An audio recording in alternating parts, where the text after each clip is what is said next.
Hello बच्चों, welcome to मैथस्तान। आप सभी का एक बार फिर से स्वागत है। तो आज हम चर्चा करेंगे अपने इलेक्ट्रोकेमिस्ट्री में लेक्चर नंबर 2 की। तो लास्ट लेक्चर में हमने कुछ चीज़ें सीखी थी, ठीक है। जैसे इलेक्ट्रोकेमिकल सेल्स क्या होते हैं और ये डायग्राम हमने जाना था, ठीक है। इलेक्ट्रोड पोटेंशियल सॉल्यूशन प्रेशर क्या होता है, ऑस्मोटिक प्रेशर क्या होता है, कौन सी टेंडेंसी ज़्यादा होने पे क्या होता है, कैसे करंट फ्लो होती है, क्या रिएक्शंस होती हैं, ठीक है। इलेक्ट्रोड पोटेंशियल क्या होता है, और आई थिंक सॉल्ट ब्रिज की सिग्निफिकेंस हम लिखना भूल गए थे, तो वो भी अभी हम शुरू कर रहे हैं, ठीक है। सो हम इलेक्ट्रोड पोटेंशियल तक पहुंच गए थे और स्टैंडर्ड इलेक्ट्रोड पोटेंशियल मेजर कर रहे थे। अब हो क्या, कुछ चीजें हमें और सीखनी है, वो क्या है बताता जाता हूँ। जैसे ये पे दो पोटेंशियल आपने देखे थे, ऑक्सीडेशन या एनोड पोटेंशियल, इधर आपने देखा था रिडक्शन या कैथोड पोटेंशियल। तो इस चीज को, ये जो पूरा हमारा का पूरा सेल है, उसको रिप्रेजेंटेशन कैसे दी जाती है, ठीक है। So next is our representation of sales.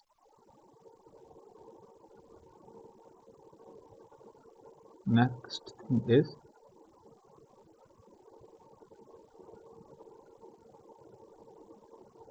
Representation of cells. अब देखो बच्चे, क्या होता है, लेट सपोज ये हमारा पूरा सेल था अभी जो हमने बनाया, ठीक है। तो मैं उसी को कॉपी कर लेता हूँ, जब बना देता हूँ फटाफट। ये पूरा सेल था। Give me a second. So this is the electrochemical cell, है ना बच्चे, ऐसा ही था। ये हमारा क्या था, this was our salt bridge. Okay, ये किसका सोल्यूशन बनाया था, ZnSO4 का सोल्यूशन, जिसकी वजह से दो आयन आ रहे थे, Zn+2 और SO4-2। ये सोल्यूशन किसका था बेटा, CuSO4 का सोल्यूशन था, यहाँ से दो आयन्स आ रहे थे, Cu+2 और SO4-2। This was our Zn dot, this was our copper. और ठीक है, कुछ चीजें हमने सीखी थी। हमने क्या बोला था, this terminal is known as anode, इसको हम क्या बोलते हैं, एनोड। और यहाँ पे जो रिएक्शन हो रही थी, this was known as cathode. अब रिप्रेजेंटेशन कैसे की जाती है बेटा, तो रिप्रेजेंटेशन करने का तरीके में तीन चीजें, मैं कुछ चीजें बता रहा हूँ। पहली चीज, ये एक सिंबल होता है, इस सिंबल का मतलब होता है फेज चेंज। इस सिंबल का मतलब क्या होता है, फेज चेंज। फेज चेंज क्यों, क्योंकि अभी ना तीन अलग अलग फेजेस आपको मिलेंगे। कौन कौन सा, जो मेटल है हमारा वो कौन से फेज में रह रहा है, जो मेटल रॉड है वो कौन से फेज में है, सॉलिड फेज में। बेटा स्टेट्स ऑफ मैटर की बात नहीं हो रही, फेज की बात हो रही।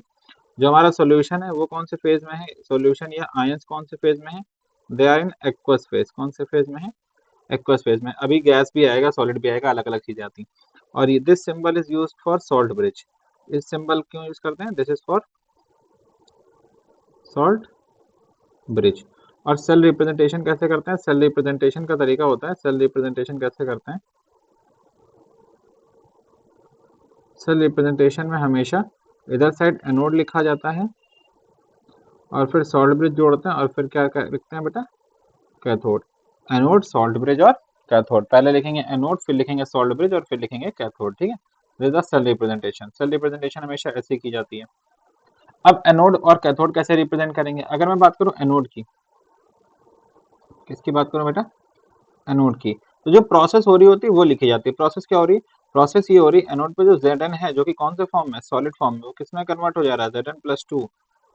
कौन से फॉर्म में, एक्वस फॉर्म में। और साथ में क्या छोड़ रहा है, दो electron. This is the anode की रिएक्शन। उसको रिप्रेजेंट करना होगा तो रिप्रेजेंट क्या करेंगे, जिंक। कौन सी फॉर्म में था, सॉलिड फॉर्म में था, और फेस चेंज करके कौन सी फॉर्म में चला गया, एक्वस फॉर्म में चला गया। This is the representation of anode. ऐसे रिप्रेजेंट करा जाता है, ठीक है। ठीक है, क्योंकि क्यों ये क्यों दिखा रहा है, ये ऑक्सीडेशन दिखा रहा है। सिमिलरली कैथोड, कैथोड की रिप्रेजेंटेशन कैसे होगी, ये तो एनोड की होगी। अब कैथोड की करनी हो तो कैथोड की कैसे करेंगे, cathode let suppose Zn+2, sorry वहां पे कैथोड पे कॉपर है तो मैं लिखूंगा कॉपर+2, जो कि कौन से फॉर्म में है, एक्वस फॉर्म में है। वो क्या हो रहा है, वो दो इलेक्ट्रॉन ले रहा है, दो इलेक्ट्रॉन लेने के बाद किस फॉर्म में कन्वर्ट हो जा रहा है, कॉपर सॉलिड में। तो उसकी रिप्रेजेंटेशन कैसे होगी, कॉपर+2, जो कि कौन सी फॉर्म में था, एक्वस फॉर्म में था। दो इलेक्ट्रॉन लेने के बाद किस में कन्वर्ट हो गया, कॉपर सॉलिड फॉर्म में। यहाँ पे क्या हुआ, रिडक्शन। कौन सी प्रोसेस हुई, रिडक्शन की। कहाँ पे हो रही है, कैथोड पे। अब अगर मुझे इस सेल की ओवरऑल रिप्रेजेंटेशन लिखनी हो, ठीक है, दिस इज, अच्छा ठीक है। अब anode cathode these are the reaction.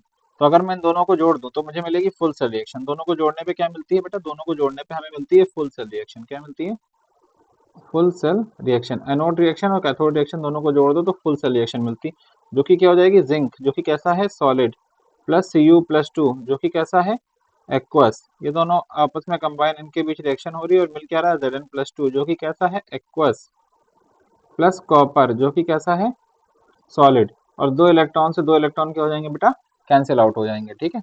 वो ठीक है, two electrons are cancelled out, two electrons are cancelled out, this is known as n factor of the reaction, n factor for cell reaction, क्योंकि अभी हमें एन फैक्टर की बाद में जरूरत पड़ेगी ना, वहां पे क्या होता है वहां के लिए बता रहा हूँ, ठीक है। This is an factor for cell reaction. अच्छा, सेल रिप्रेजेंट, ये तो रिएक्शन हो गई, सेल रिप्रेजेंटेशन कैसे, सेल रिप्रेजेंटेशन हमने सीखा है। सेल रिप्रेजेंटेशन कैसे होता है, पहले एनोड की रिप्रेजेंटेशन, फिर बीच में क्या लिखेंगे सॉल्ट ब्रिज, और फिर कैथोड की रिप्रेजेंटेशन। तो एनोड की रिप्रेजेंटेशन हमने देख ली कैसे लिखी है, जिंक जो कि सॉलिड फॉर्म में है, किसमें जा रहा है Zn+2 जो कि एक्वस फॉर्म में है।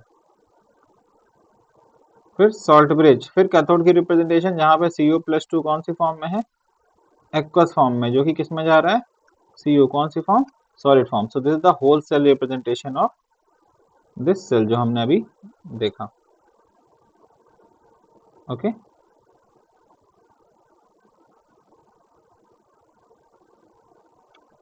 This is the cell representation. I hope यहाँ तक कोई समस्या नहीं हो रही होगी, सारी चीजें आपको समझ आ रही होंगी, okay. So this is cell representation. चलते हैं आगे बेटा। नाउ अब हम इलेक्ट्रोड पोटेंशियल और स्टैंडर्ड इलेक्ट्रोड पोटेंशियल तक डिस्कशन अपना कर चुके थे। अब हम जो डिस्कस करने वाले हैं वो है different type of half cell, उसके बाद हम स्पेशल कैटेगरीज की तरफ भी मुड़ेंगे, ठीक है, स्लोली स्लोली, बहुत सी चीजें हमें ध्यान नहीं है। तो नेक्स्ट इज, अच्छा एक चीज और मैं यही सिखा दूं ना आगे जाने से पहले, there is a equation known as Nernst equation, वो भी लिखनी आ ही जाए, है ना। नस्ट इक्वेशन क्या बोलती है, नस्ट इक्वेशन बेसिकली है ना इलेक्ट्रोड पोटेंशियल डिफाइन करने के लिए। एग्जैक्ट क्या होती है डेफिनेशन हम बाद में सीखेंगे, पहले नस्ट इक्वेशन सीख लेते हैं होती क्या है। तो नस्ट इक्वेशन बेसिकली ये जो रिएक्शन आपने लिखी इसी के बेस पे होती है, नस्ट इक्वेशन जो ये रिएक्शन लिखी इसी के बेस पे होती है, उसके अकॉर्डिंगली जो ई, अच्छा हमने वहां पे दो पोटेंशियल की बात की थी, एक था इलेक्ट्रोड पोटेंशियल, इलेक्ट्रोड पोटेंशियल जिसको हम ई से डिफाइन करते हैं, ठीक है ई, और यहाँ पे जो हाफ सेल होती है वो लिखी जाती है, ठीक है। चाहे अब यहाँ पे आप क्या लिख सकते हैं, जैसे ई आर पी रिडक्शन पोटेंशियल, और आप लिख सकते हैं ई ओ पी ऑक्सीडेशन पोटेंशियल, या ई ए पी एनोड पोटेंशियल, और ई सी पी कैथोड पोटेंशियल, कुछ भी आ सकता है, ठीक है। देन फिर हमने कहा था एक होता है बेटा जब स्टैंडर्ड कंडीशन पे रख के मेजर करते हैं, that is standard potential, that is standard electrode potential है, सॉरी।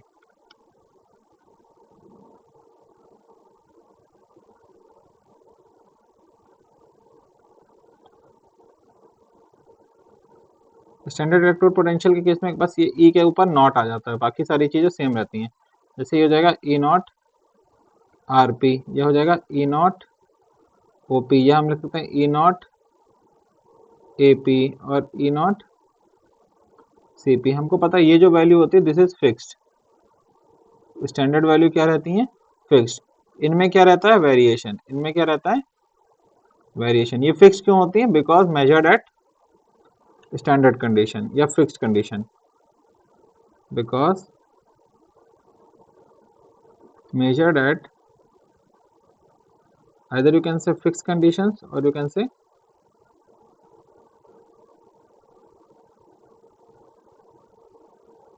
स्टैंडर्ड कंडीशन, ठीक है। अच्छा, तो नेक्स्ट इक्वेशन हम ई सेल निकालने के लिए बेसिकली यूज करते हैं। तो जो ई सेल होता है वो क्या होता है basically E O P plus E R P. Similarly E not cell जो होता है that is also equal to E not O P plus E not R P, ये होता है, ठीक है। सो दिस इज बेसिकली, अब यहाँ पे अलग अलग टीचर्स अलग अलग तरीके से पढ़ाते हैं बेटा। मेरा जो तरीका है मैं यूज करता हूँ वो है कि जो प्रोसेस हो रही है हम उसको लेके चलते हैं, उसी के बेसिस पे हम वैल्यूज फिट करते हैं। कई बार क्यों, क्योंकि आपको पता होना चाहिए जब ई ओ पी है this is nothing but negative of E R P. Similarly E not R P की अगर मैं बात करूँ this is nothing but negative of E not O P. तो जो ऑक्सीडेशन और रिडक्शन पोटेंशियल है वो एक दूसरे का, उनकी मैग्नीट्यूड सेम होते हैं, केवल साइन डिफरेंट होता है, ठीक है। Oxidation reduction potential of any element या एनी सीरीज, ठीक है, ऑक्सीडेशन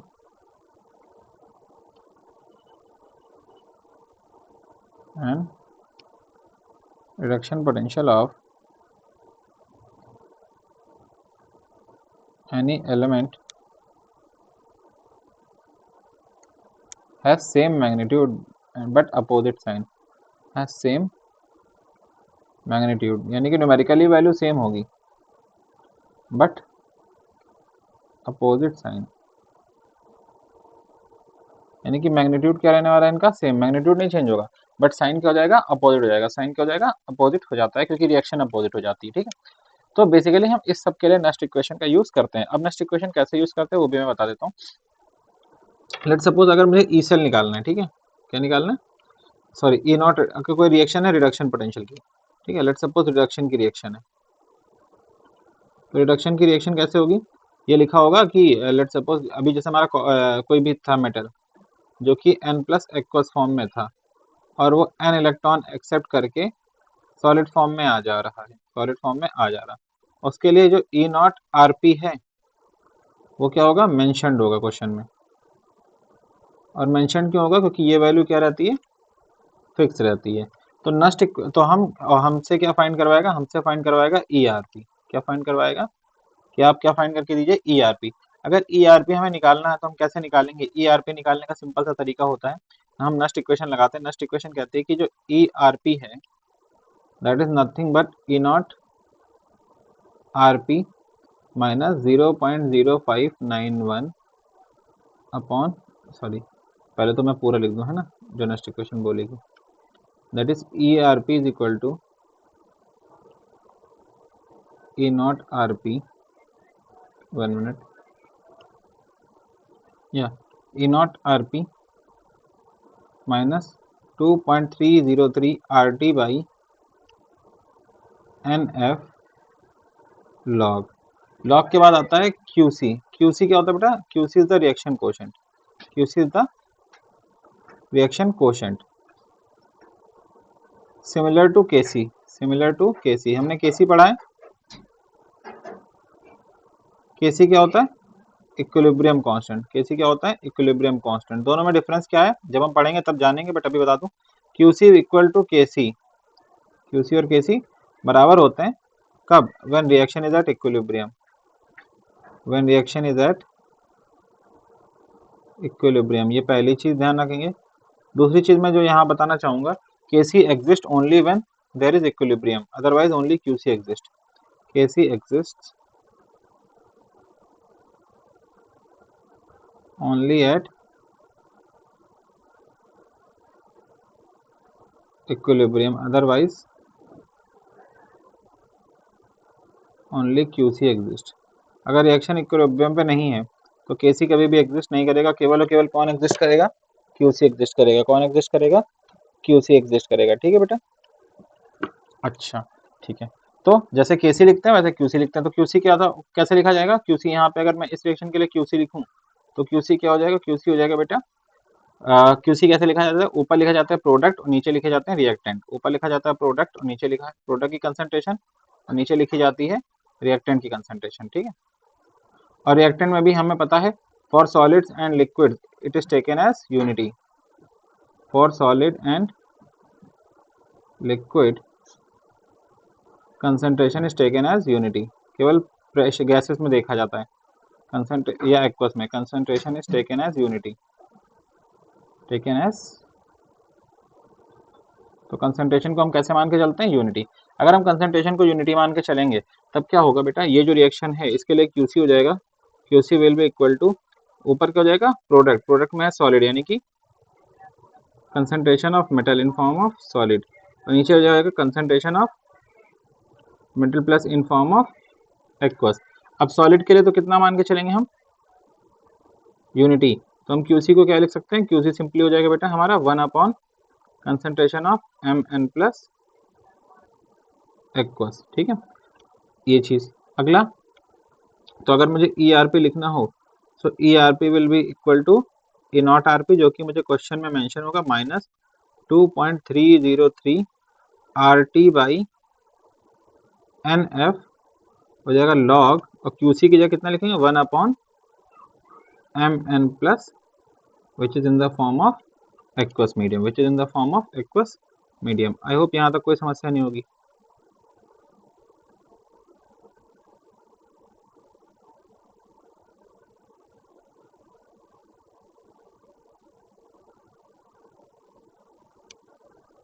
ठीक है बच्चे, तो यहाँ तक कोई समस्या नहीं है। चलते हैं आगे। अब क्या होगा, हाँ ठीक है, ये हो गया इसके लिए ई बी। अब यहाँ पे आर क्या है, आर की वैल्यू बेटा होती है 8.314 joule kelvin inverse mole inverse. ठीक है, एन क्या होता है, N is the cancelled electron, basically N factor. N क्या है, एन फैक्टर, जो कि कैंसल्ड इलेक्ट्रॉन के बेसिकली बराबर होता है, N factor for that reaction. ठीक है, और एफ क्या होता है बेटा, F is equal to Faraday which is equal to 96500 coulomb, that is this is the unit of charge. किसकी यूनिट है, यूनिट ऑफ चार्ज। तो अगर मैं इन वैल्यूज को रख दूं और T is equal to temperature, T is equal to temperature, तो अगर मैं टेम्परेचर कितना मानूं, if temperature is room temperature, अगर टेम्परेचर मेरा किसके बराबर हो जाए, रूम टेम्परेचर। रूम टेम्परेचर कितना होता है, बोलो बच्चे, रूम टेम्परेचर कितना होता है, room temperature is 25 degree Celsius, और हम कह सकते हैं 298 केल्विन। अगर इतना हो जाए उस केस में क्या होगा, अगर रूम टेम्परेचर के बराबर हो जाएगा तब क्या होगा बेटा, तब उस केस में है ना, putting other values, putting values of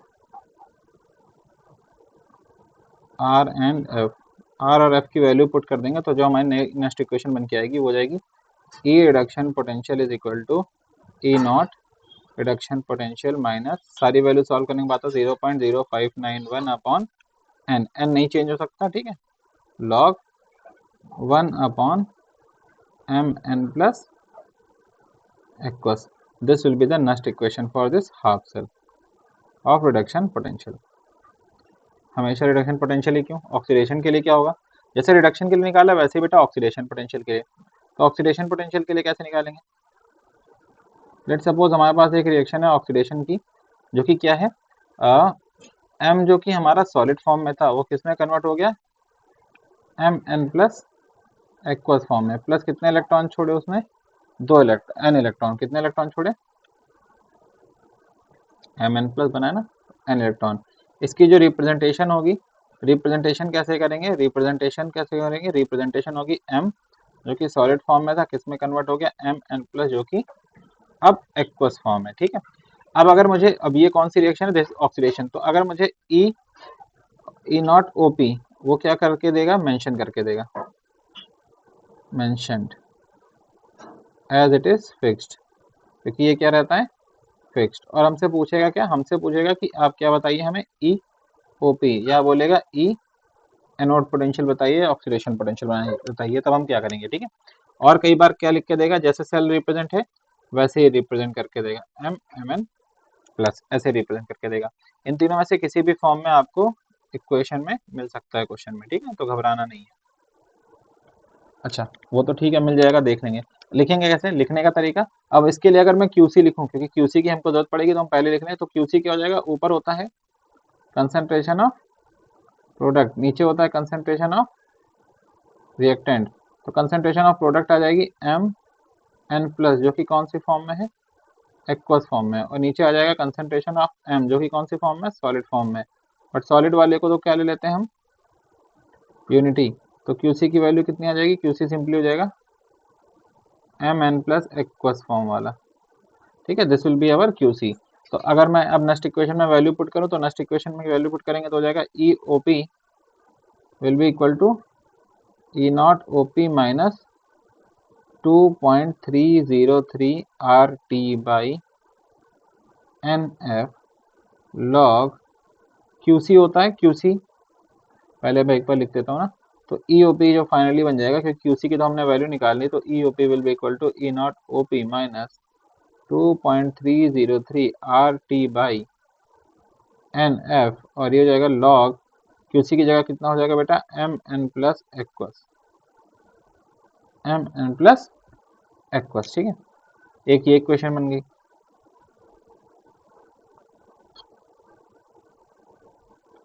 दूसरी इक्वेशन क्या बनेगी, एक तो ये हो गई। दूसरी इक्वेशन अगर हम क्या पुट कर दें, temperature is equal to 25 degree Celsius और 298 केल्विन। आर की वैल्यू तो फिक्स होती है कितनी, 8.314 joule kelvin inverse mole inverse. Actually this is kilo joule I guess, check कर लेंगे हम, ठीक है, नहीं कि जूल, ओके। और हमारा टी हो गया, आर हो गया, ठीक है। अगर ये और एफ की वैल्यू 96500 गुलाम, ये वैल्यूज एक साथ रख देंगे तो जो फाइनल इक्वेशन बन के आएगी वो क्या आ जाएगी, E O P is equal to E not O P minus 0.0591 upon N log, और ये क्या हो जाएगा बेटा, M N plus aqueous. This will be the final next equation for, this will be the final next equation for oxidation half cell या oxidation potential, ठीक है। अब ऑक्सीडेशन का हो गया, रिडक्शन का हो गया, दोनों का लिख लिया, दोनों का रिप्रेजेंटेशन देख लिया। अब एक बार फुल सेल का देख लेते हैं। फुल सेल के केस में कैसे लिखेंगे, जब हम फुल सेल की बात करते हैं तो फुल सेल का मतलब हम दोनों की बातें कर रहे हैं। किसकी बातें कर रहे हैं, एनोड प्लस कैथोड। तो फुल सेल में दो चीजों का ध्यान रखा जाता है। पहले तो फुल सेल में सबसे पहले होती है फुल सेल रिएक्शन। क्या होती है, बिना फुल सेल रिएक्शन के हम नहीं लिख सकते। फुल सेल रिएक्शन कैसे लिखेंगे, तो फुल सेल रिएक्शन का रूल होता है, सबसे पहले हम एनोड की रिएक्शन लिखते हैं यहाँ पे। तो एनोड की रिएक्शन क्या होती है, एनोड की रिएक्शन होती है जो भी बेटा, लेट सपोज है ना, हम जिंक वाले लेते हैं, तो Zn सॉलिड था जो कि कन्वर्ट हुआ Zn+2 एक्वस में, ठीक है। और साथ में इसने रिलीज किए 2 इलेक्ट्रॉन। यहाँ पे ई क्या आ जाएगा, ई ई नॉट ओपी मेंशन होगा। क्या मेंशन होगा, ई नॉट ओपी। ओपी क्यों मेंशन होगा, क्योंकि ऑक्सीडेशन हो रहा है, ठीक है। फिर हम क्या लिखेंगे, कैथोड की रिएक्शन। कैथोड हमने कौन से लिया था, कॉपर वाला, पहला एग्जांपल जो हमने किया था, है ना। तो कॉपर+2 जो कि कौन सी फॉर्म में, एक्वस फॉर्म में, वो क्या कर रहा है, 2 इलेक्ट्रॉन उठा ले रहा है और किस फॉर्म में कन्वर्ट हो जा रहा है, कॉपर, कौन सी फॉर्म, सॉलिड फॉर्म। इसके लिए दिया गया होगा ई नॉट आर पी। क्या दिया गया होगा, ई नॉट आर पी। अब देखो बेटा पूरी रिएक्शन की समीकरण, ठीक है। अब क्या होगा, एनोड कैथोड की रिएक्शन जोड़ने पे हमें मिलती है full cell reaction. Anode cathode की रिएक्शन जोड़ने पे हमें क्या मिलती है, फुल सेल रिएक्शन। जो फुल सेल रिएक्शन होगी उसमें क्या होगा, उसमें हम लिखेंगे Zn जो कि कौन सी फॉर्म में, सॉलिड प्लस Cu जो कि कौन सी फॉर्म में, एक्वस, जो कि हमें क्या देगा, Zn+2 जो कि कौन सी फॉर्म में, एक्वस प्लस कॉपर जो कि कौन सी फॉर्म में, सॉलिड। और इन दोनों को जोड़ेंगे, ये जो वैल्यूज आती हैं इनको जोड़ने पे मिलता है ई नॉट सेल। इनको जोड़ने पे क्या मिलता है, ई नॉट सेल। तो ई नॉट सेल बेसिकली क्या होता है, ई नॉट सेल बताया था ना, E not O P plus E not R P, oxidation potential plus reduction potential. और ई सेल क्या होता है, ई सेल होता है ई आरपी प्लस ई ओपी, रिडक्शन पोटेंशियल और ऑक्सीडेशन पोटेंशियल। अगर यहाँ पे नॉट लगा तो वहां पे भी नॉट लग जाएगा, ठीक है। तो सिंपल। अब मुझे इसके लिए रिएक्शन लिखनी हो तो मैं क्या लिखूंगा, तो मैं लिखूंगा E cell is equal to E not cell minus 2.303 R T by N F log, ऊपर क्या लिखूंगा, ऊपर लिखूंगा प्रोडक्ट्स, नीचे क्या लिखूंगा, नीचे लिखूंगा रिएक्टेंट्स, ठीक है। ई नॉट सेल यहाँ से निकल आएगा, ई सेल हम यहाँ से मेंशन कर लेंगे, हमें पॉइंट मिल जाएगा। अब पूरी रिएक्शन के लिए, सॉरी बच्चे, पूरी रिएक्शन के लिए लिखना है तो कैसे लिखेंगे। अब इस रिएक्शन के लिए अगर मुझे यही इक्वेशन लिखनी हो तो I will write E cell is equal to, E cell is equal to क्या हो जाएगा बेटा, E not cell minus 2.303 R T by N F log. Product की जगह क्या हो जाएगा बेटा, दो लोग हैं, Zn+2 जो कि कौन सी फॉर्म में, एक्वस फॉर्म में, और साथ में कॉपर जो कि कौन सी फॉर्म में, सॉलिड फॉर्म में। नीचे रिएक्टेंट की जगह भी दो लोग हैं, Cu+2 जो कि कौन सी फॉर्म में, एक्वस फॉर्म में, और कॉपर जो कि कौन सी फॉर्म में, सॉरी जिंक, ठीक है। रिएक्टेंट साइड ये दो लोग हैं, प्रोडक्ट साइड ये दो लोग, ये तो पता ही है ना बेटा, these are reactants, these are products, ठीक है। तो अब ये इन दोनों के लिए तो क्या हो जाएगा, इन दोनों के लिए तो ये यूनिटी हो जाएगा, तो इन दोनों को लिखने से का फायदा नहीं। अब आखिरी बार लिख रहा हूँ, उसके बाद से नहीं लिखूंगा, ठीक है। So now this will be E cell is equal to A not cell minus 2.303 RT by NF log, यहाँ पे क्या आ जाएगा बेटा Zn प्लस 2, और नीचे क्या आ जाएगा Cu प्लस 2। और अगर अगेन हम क्या करें, if temperature is equal to 25 degree Celsius, और I can write 298 kelvin and R is equal to 8.314 joule kelvin inverse mole inverse, and Faraday की वैल्यू कितनी 96500 कूलम। ये सारी वैल्यूज पुट कर दें तो this will come as E cell is equal to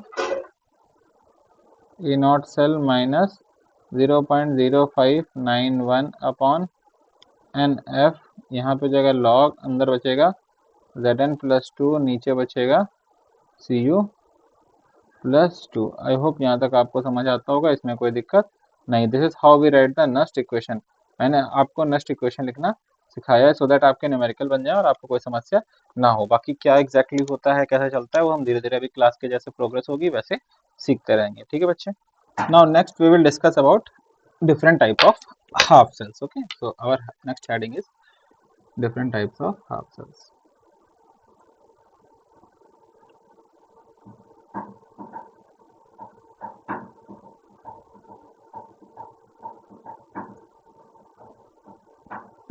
ठीक है, हम फुल सेल नहीं पढ़ने जा रहे, हम हाफ सेल पढ़ने जा रहे हैं। फिर हाफ सेल को जोड़ जोड़ के, दो से ज्यादा टाइप की हाफ सेल को जोड़ जोड़ के हम क्या बनाएंगे, हम फुल सेल्स बनाया करेंगे। तो सबसे पहले हम शुरू करेंगे metal, metal and half cell. ठीक है, सबसे पहले टाइप की जो हम पढ़ने जा रहे हैं that is metal, metal and half cell. नाम से समझ में आ रहा है कौन कौन से लोग होंगे, एक तो मेटल होगा और एक होगा मेटल का आयन। सो metal, metal and half cells. अच्छा, एक चीज मैं बता दूं, जब हम हाफ सेल्स पढ़ रहे हैं तो half cell can be used also as anode. Okay, यहाँ पे ना लिखो है ना, यहाँ पे जो मैं हाफ सेल्स आपको पढ़ा रहा हूँ, ये जो हाफ सेल्स हैं they can also be used as anode and they can also be used as cathode। कमाल की बात ये होती है जब हम हाफ सेल की बात करते हैं तो reaction remain the same, reaction remains the same, only direction change same and only direction changes।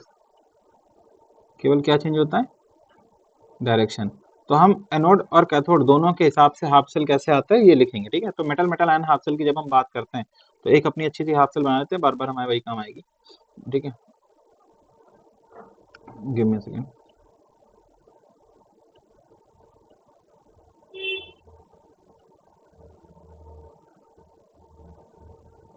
Okay, so we need to duplicate this thing at least।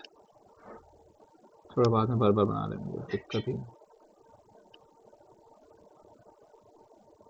तो ये तो हम ऑलरेडी डायग्राम देख के आ ही चुके हैं ना, एक बार का तो देखा ही है आप सभी का।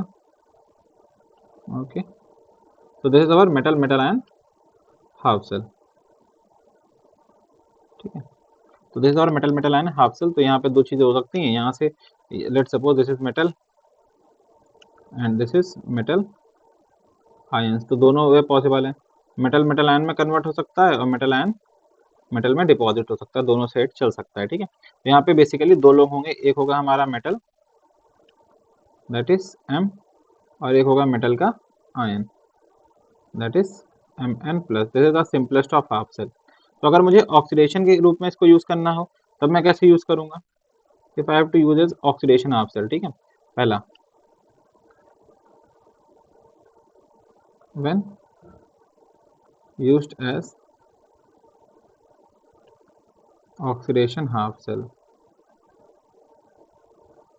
जब हम इसको ऑक्सीडेशन हाफ सेल की तरह यूज करेंगे तब कैसे करेंगे, तो हमारा मेटल हो गया लेट सपोज। ठीक है, हाँ, अगर और अच्छे समझना है तो लेट सपोज इसको हम जिंक और Zn+2 से कर ले रहे हैं सो दैट आपको कंफ्यूजन ना हो। ठीक है, तो जब इसको हम हाफ सेल की तरह यूज करेंगे तो रिएक्शन क्या लिखेंगे, तो हम रिएक्शन लिखेंगे मेटल, क्योंकि तब हम इसको एनोड पे यूज करेंगे।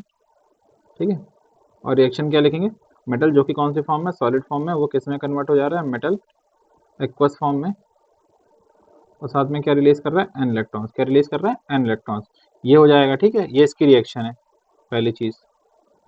अगली चीज जो हमें देखनी होती है वो है रिप्रेजेंटेशन। सेल रिप्रेजेंटेशन कैसे होगी। अगर मैं बात करूं सेल रिप्रेजेंटेशन की, तो वो हो जाएगा, यहाँ पे रखा जाएगा मेटल सॉलिड ऑब्लिक मेटल का आयन एक्वस। दूसरी चीज हो गई। तीसरी चीज जो हमें होता है कि हम इसकी नेक्स्ट इक्वेशन कैसे लिखेंगे। तो नेक्स्ट इक्वेशन कैसे आएगी, नेक्स्ट इक्वेशन आ जाएगी जो हमारा ई, क्योंकि ऑक्सीडेशन हो रहा है तो E O P will be equal to A not O P minus, अब हम रूम टेम्परेचर कंसिडर करके चल रहे हैं तो 0.0591 अपॉन एन लॉग, ठीक है, ये हो जाएगा, क्योंकि प्रोडक्ट ऊपर है तो concentration of M N plus aqueous, ठीक है। और ई ओ पी कैसे रिप्रेजेंट किया जाएगा, E O P is nothing but E M और एम एन प्लस। अगर मैं एग्जांपल समझाना चाहूँ आपको, एम की जगह जिंक रख के, ठीक है, तो आप इजीली एम एम जहाँ जहाँ पे एम है, ठीक है, अगर आपको एग्जांपल लिखना है तो क्या करिएगा आप, ये आपका होमवर्क है, आप रिप्लेस करिएगा। क्या रिप्लेस करेंगे, जहाँ जहाँ एम लिखा है वहाँ वहाँ पे क्या लिखेंगे, जेड एम, और जहाँ जहाँ पे एम एन प्लस टू लिखा है वहाँ पे क्या लिखेंगे, जेड एन प्लस टू, और जहाँ जहाँ पे हमने एन लिखा है वहाँ वहाँ पे क्या पुट करेंगे, टू, ठीक है, जहाँ जहाँ पे एन लिखा है वहाँ वहाँ पे क्या पुट करेंगे, टू, और आपको जेड एन के साथ रिएक्शन मिल जाएगी, ठीक है, किसके साथ मिल जाएगी, जेड एन के साथ। अगर आपको मेटल, देखिए लेट सपोज सर बार बार एफ ई जेड एन ही करा रहे, कॉपर जेड एन करा रहे, एफ ई के साथ करना है तो एम की जगह क्या रखिएगा, एफ ई, जहाँ पे एम एन प्लस रखा है वहाँ पे क्या रखिएगा, एफ ई प्लस थ्री, यहाँ पे एन रखा है वहाँ पे क्या रख लीजिएगा, थ्री, ठीक है। या ऐसे भी कर सकते हैं, एम की जगह आप क्या रख लीजिए, एफ ई, जहाँ पे एम एन प्लस रखा है वहाँ पे रख लीजिए एफ ई प्लस टू वाला भी बता दूँ ना, जहाँ पे एन है वहाँ पे कितना हो जाएगा, टू। अगर कॉपर के साथ करना है तो एम की जगह क्या रख लीजिएगा, कॉपर, एम एन प्लस की जगह क्या रख लीजिएगा, कॉपर प्लस टू, ठीक है, और एन की वैल्यू कितनी हो जाएगी, टू। यही नहीं, अगर आपको एस एन के साथ करना है, ठीक है, तो एम की जगह क्या रख लीजिएगा, एस एन, मेटल कौन सा हो जाएगा, एस एन, मेटल की ऑक्सीडेशन स्टेट कितनी हो जाएगी, एस एन प्लस फोर आती है एक, ठीक है, तो एन की जगह वहां पे कितना हो जाएगा, फोर। तो आप इनमें से किसी को भी एम की जगह रिप्लेस करेंगे और सेम रिएक्शन आप रिपीट से लिख के ट्राई करेंगे, ठीक है, सो दैट आपकी कंसेप्ट अच्छे से डेवलप हो जाए। अब इसी को अगर हम रिडक्शन की तरह यूज करें, ठीक है, ये तो ऑक्सीडेशन के लिए कहानी होगी। Second, when half cell is used for reduction,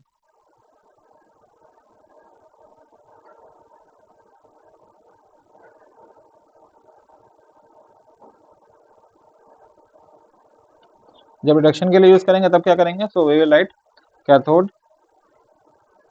कि रिडक्शन कहाँ पे होता है, हमेशा ध्यान रखिएगा कैथोड पे। तब यही रिएक्शन उल्टा हो जाएगी, जो ऊपर रिएक्शन लिखी है M N plus aqueous plus N electron, ठीक है, और वो किस में कन्वर्ट हो जाएगा, मेटल थर्ड में। देखो ऊपर वाली रिएक्शन ऊपर उल्टा लिख दी है, ठीक है, तो दिस, इससे हमें क्या मिल गई, हमारी रिएक्शन। अगली चीज हमें क्या चाहिए होगी, अगली चीज हमें चाहिए होगी सेल रिप्रेजेंटेशन। इस सेल कैसे रिप्रेजेंट करेंगे, सेल रिप्रेजेंटेशन। तो सेल रिप्रेजेंटेशन में देखिए क्या हो रहा है, सेल रिप्रेजेंटेशन में अगर हम देखें ध्यान से क्या हो रहा है, तो हमारा जो एक्वस फॉर्म है, ठीक है, तो M N plus aqueous form किस में कन्वर्ट हो जा रहा है, एम सॉलिड में। किस में कन्वर्ट हो जा रहा है, एम सॉलिड में, ठीक है। दूसरी चीज एक्वस फॉर्म किस में कन्वर्ट हो जा रहा है, सॉलिड में। तीसरा, नेक्स्ट इक्वेशन अगर मुझे इसके लिए लिखनी होगी तो क्या लिखूंगा, अगर सब ध्यान से देखें सब रिवर्स हो रहा है, ठीक है। नेक्स्ट इक्वेशन अगर मुझे इसके लिए लिखनी है तो नेक्स्ट इक्वेशन कैसे जाएगी, नेक्स्ट इक्वेशन कैसे लिखूंगा, नेक्स्ट इक्वेशन में मैं लिखूंगा E R P, this will be equal to E not R P, जो की वैल्यू क्या होगी, फिक्स, माइनस 0.0591 अपॉन एन, और लॉग क्या हो जाएगा, लॉग हो जाएगा 1 upon concentration of M N plus. So this is simply ऐसे ही राइट कर लेंगे, ठीक है। आई होप यहाँ तक कोई समस्या नहीं होगी। चलते हैं आगे। एक क्वेश्चन आप सभी के लिए, इसको ट्राई कीजिएगा, ठीक है। मैं उम्मीद करता हूँ आप वीडियो पॉज करके इस क्वेश्चन को सॉल्व कर चुके हैं। अगर बिना वीडियो पॉज करे देख रहे हैं तो पहले वीडियो पॉज कीजिए, क्वेश्चन सॉल्व कीजिए, उसके बाद ही सोल्यूशन देखिएगा। तो हमें यहाँ पे इसका ई सेल निकालना है। तो पहले तो इस जो हमारा जिससे हम फैमिलियर है उसमें इसको कन्वर्ट कर लेते हैं। हम किसमें फैमिलियर हैं, जिंक के साथ हमें SO4 से मतलब नहीं, तो इसे हम कन्वर्ट कर लें Zn+2 में। फिर Cu के साथ हमें मतलब नहीं, तो इसको हम कन्वर्ट कर लें Cu में। Okay, now this is our, what is this, anode, this is our anode, and what is this, this is our cathode. तो पहले हम कौन सी रिएक्शन लिखेंगे, एनोड की। एनोड की रिएक्शन क्या होगी, Zn जो कि कौन सी फॉर्म में, सॉलिड फॉर्म में, कन्वर्ट हो रहा है किसमें, Zn जो कि कौन सी फॉर्म में, +2 यानी कि एक्वस फॉर्म में, प्लस कितने इलेक्ट्रॉन लूज कर रहा है, 2। यहाँ पे हम लिखेंगे ए नॉट, क्या लिखेंगे, Zn से Zn+2, ऐसे ही हम लिखेंगे, ठीक है। अब ई नॉट Zn से Zn+2 लिखेंगे, बट क्वेश्चन में हमें उल्टा मेंशन है, क्वेश्चन में हमें कैसे दिया गया है, उल्टा रिवर्स। तो हम क्या करेंगे, हम साइन चेंज कर देंगे, हम इसका क्या कर देंगे, साइन चेंज कर देंगे, तो वैल्यूज रिवर्स हो जाएगी। तो हमें ऐसे दिया गया, जब हम ऐसे लिख रहे हैं तो ये वैल्यू कितनी हो जाएगी, प्लस का 0.76, कितनी हो जाएगी, प्लस का 0.76। ये हमारा एनोड का काम हो गया, क्योंकि हमने रिप्रेजेंटेशन वगैरह सब सीखा है अपना बटे का। फिर हम लिखेंगे कैथोड की रिएक्शन।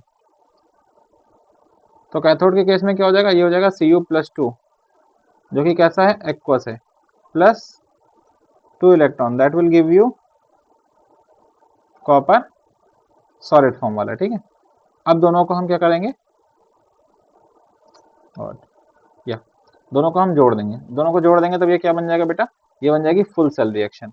क्या बन जाएगी, full cell reaction. Full cell reaction में हमें क्या मिलेगा, Zn इस साइड है जो कि सॉलिड फॉर्म में, प्लस Cu+2 जो कि कौन से फॉर्म में, एक्वस फॉर्म में, और इसकी वैल्यू कितनी है, इसकी वैल्यू है 0.1, इसकी वैल्यू कितनी है 0.1, कहाँ से आई सर, यहाँ से आई बच्चे।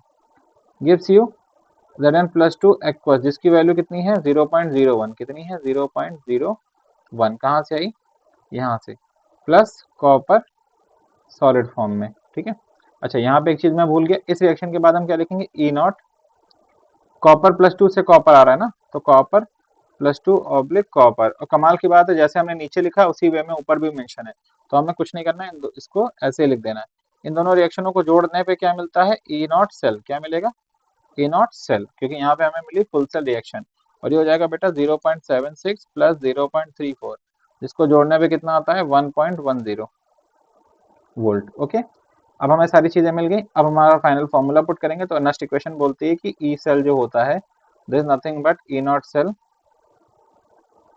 अगर कुछ नहीं है तो हम अपने आप मान के चलते हैं, ये सारे किस पे हो रहा है, रूम टेम्परेचर पे हो रहा है, ठीक है, अपॉन एन। एन की जगह इस बार कितना रखेंगे, 2, एन की जगह कितना रखेंगे 2, यहाँ पे एन की जगह 2 क्यों रखा, क्योंकि 2 is the number of electron which are going to be cancelled, ठीक है, 2 is the number of electron cancelled in full cell reaction, number of electron cancelled in case of full cell reaction, in case of full cell reaction, ठीक है। फिर आगे log, ऊपर क्या हो जाएगा, कंसंट्रेशन ऑफ Zn+2, क्योंकि प्रोडक्ट ऊपर रहेगा, नीचे हो जाएगा कंसंट्रेशन ऑफ, ठीक है, Cu+2। ये तो यूनिटी हो गया, ये नीचे चला गया, these are on the reactant side, these are on the product side, product upon reactant, ठीक है। अब वैल्यूज पुट कर देंगे फटाफट बच्चा, तो हो जाएगा E cell is equal to, E not cell की वैल्यू आई थी 1.10 माइनस, ये हो जाएगा 0.059 है, इसको मैं 0.06 लिख सकता हूँ अपॉन 2, और लॉग यहाँ पे वैल्यू क्या बची, Zn+2 की वैल्यू है 0.01, 0.01, और नीचे वैल्यू है 0.1, पॉइंट हटाएंगे ये 1/10 हो जाएगा। So this will be simply E cell is equal to 1.10 minus 0.03 log, ये हो जाएगा 1/10, ठीक है। एक प्रॉपर्टी होती है log m/n, it can be written as minus का log n/m, ठीक है, पलट सकते हैं। तो इस चीज को हम पलट देंगे सो दैट हमारा कन्वीनियंस हो जाए। तो E cell will be equal to 1.10 minus 0.03, और इसको पलट देंगे तो हो जाएगा माइनस का log 10, ठीक है। log 10 की वैल्यू कितनी होती है बेटा, 1, log 10 की वैल्यू 1 होती है, तो E cell will be equal to 1.10, और ये माइनस माइनस प्लस 0.03 इंटू 1, तो E cell will be equal to 1.10 plus 0.03. So if you total it out, it will come as E cell is equal to 1.13 volt. कितना हो जाएगा बेटा, 1.13 volt. I hope आपको समझ आ गया होगा, right, good. So this was the solution of this question. I hope आपको समझ आता होगा, ठीक है बच्चे, गुड। तो आज क्लास को बच्चा यहीं पे रोकते हैं, ठीक है, क्योंकि इसके बाद हमें गैस एंड हाफ सेल शुरू करनी है, तो शुरू करूंगा तो ऑलरेडी थोड़ा लेंदी हो जाएगी, क्योंकि ये इंपॉर्टेंट टॉपिक है समझने के लिए। तो फिलहाल इसको यहीं पे रोकते हैं, इतना आप पढ़ के आइए, मिलते हैं आपसे अगली क्लास में। Till then take care, goodbye, thank you.